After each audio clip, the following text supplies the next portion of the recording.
Praise అలార్డ్. దేవుని పరిశుద్ధ నామానికి మహిమ కలుగును గాక. చక్కటి అవకాశాన్ని దయచేసిన దేవాతి దేవుడికి ప్రత్యేకమైనటువంటి వందనాలు తెలియజేస్తూ ఉంటున్నాను. అయితే ఈ సమయంలో పరిశుద్ధ గ్రంథంలో నుండి ఒక లేఖనాన్ని మనం చూసుకుందాం.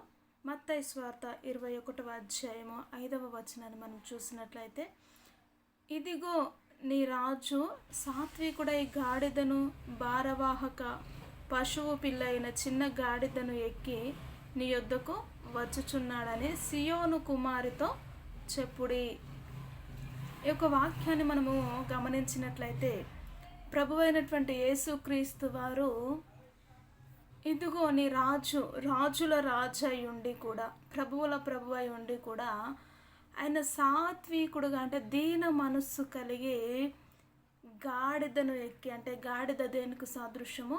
ఒక తగ్గింపు తత్వానికి సాదృశ్యము. గాడిదను ఎవరు సహించరు, ఎవరు భరించినట్టుగా ఆ యొక్క గాడిదను ఆ విధముగా లెక్కలోకి తీసుకొస్తారనమాట.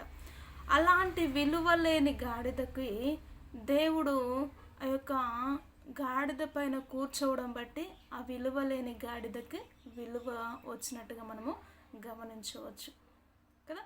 ఈ వచనాన్ని మనం చూసినట్లయితే, దేవుడు రాజాతి రాజయ్యుండి, దేవాతి దేవుడయ్యుండి, ఆయన దీనుడిగా, సాత్వికుడిగా, దీన లెక్కలేనటువంటి ఆ గాడిదను ఎక్కి రావడమును బట్టి ఆ యొక్క గాడిదకు విలువ వచ్చినట్టుగా మనం చూస్తూ ఉంటాం కదా. నిజముగా ఈ యొక్క వాక్యాన్ని ఆధ్యాత్మికంగా మన జీవితంలోకి ఉపయోగించుకున్నట్లయితే,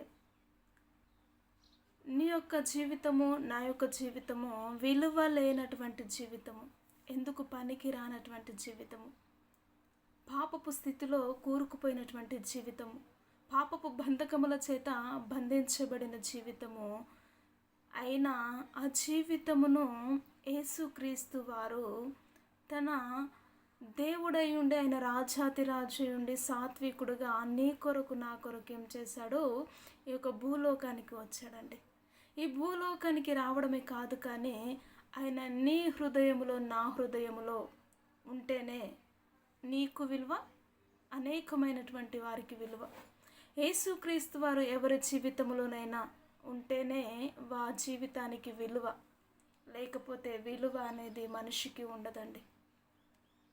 కాబట్టి ఈ యొక్క గాడిదను మనము గమనించినట్లయితే, ఆయన దీనుడిగా, దరిద్రుడిగా ఈ లోకానికి వచ్చి గాడిద పైన ఎక్కినప్పుడు, ఆ గాడిద యెరూషలేము ప్రాంతంలోకి వెళ్తున్నప్పుడు అందరూ అంటున్నారు, ఓసన్నా జయము, ఓసన్నా జయము అని గాడిదకు అనేకమైనటువంటి బట్టలు పరుస్తున్నట్టుగా, ఆ మట్టలు వేస్తూ ఉంటున్నట్టుగా మనం చూస్తూ ఉంటాం కదా.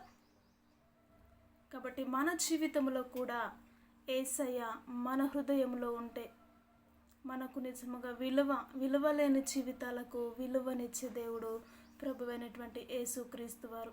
ఆయన దేవుడై ఉండి కూడా ఏ విధముగా దీన మనస్సు కలిగి లోకముకు వచ్చాడో, నీవు మనిషివై ఉండి కూడా, నీవు దేవుణ్ణి వెంబడిస్తున్న నీవు కూడా అట్టి అహంకార స్వభావం నుంచి, అట్టి బుద్ధి నుంచి నువ్వు విడుదలను పొందుకొని దేవుని సన్నిధిలో దీన మనసు కలిగి, సాత్వికమైనటువంటి మనసు కలిగి జీవించే విధముగా ఉండాలి.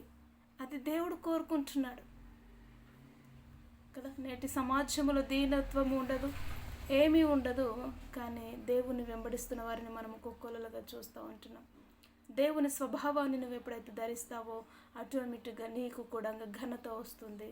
నిన్ను కూడా ఒక ఉన్నతమైనటువంటి స్థానంలో దేవుడు నిలబెడతాడు. దేవుడు లేకుండా నువ్వు ఎన్ని ఘన కార్యాలను పూనుకున్నా కూడా అవి నీ జీవితంలో సాధ్యము కానే కావు. కాబట్టి అట్టి జీవితము నేటి దినం వరకు నువ్వు జీవిస్తూ వచ్చావేమో. యేసయ్య ఈ లోకానికి దీనుడిగా, సాత్వికుడుగా, ఇదిగో రాజు అయి ఉన్నప్పటికీ కూడా ఆయన గాడిద పైన ఏ విధముగా వచ్చాడో, విలువలేని ఆ గాడిదకు విలువను ఏ విధముగా ఇచ్చాడో, నీ నా జీవితంలో కూడా విలువలేని నిన్ను, నన్ను కూడా దేవుడు ప్రేమించి, ఇదిగో నీ హృదయంలో, నా హృదయంలో యేసయ్య ఉంటే ఖచ్చితంగా మనకు విలువ వస్తుంది. ఒక ఉన్నతమైనటువంటి స్థానంలో దేవుడు నిన్ను, నన్ను నిలువబెట్టడానికి సిద్ధముగా ఉన్నాడు. కాబట్టి అట్టి జీవితము పొందుకోవాలంటే ఈ సమయంలో ప్రార్థన చేద్దాము. ప్రతి ఒక్కరు ఏకీభవించినట్లయితే, సకల ఆశీర్వాదములకు కారణభూతుడమైనటువంటి మా దేవ, నిజముగా నీ సన్నిధిలో దేవా, మీరు దీనుడుగా, అయ్యా రాజయ్యుండి సాత్వికుడుగా ఈ లోకానికి వచ్చి విలువలేని గాడిదకు ప్రభా విలువను తెచ్చిపెట్టి ఉంటున్నారు. మా జీవితంలో కూడా తండ్రి విలువలేనివి మేము నీ విలువైనటువంటి రక్తాన్ని ఇచ్చి మమ్మల్ని వెల ఇచ్చుకున్నావు. నీ ప్రేమకు సాటి లేదు ప్రభా. నీ ప్రేమను, నీ ఔన్నత్యమును మేము నిత్యము ఈ విధముగా అనుభవిస్తూ నీ సన్నిధిలో జీవించగలిగిన కృప ధన్యతను మీరే దయచేయమని యేసుక్రీస్తు ఉన్నతమైనటువంటి నామములో ప్రార్థించి అడిగి వేడుకుంటున్నాము తండ్రి. Amen. Amen. Praise the lord.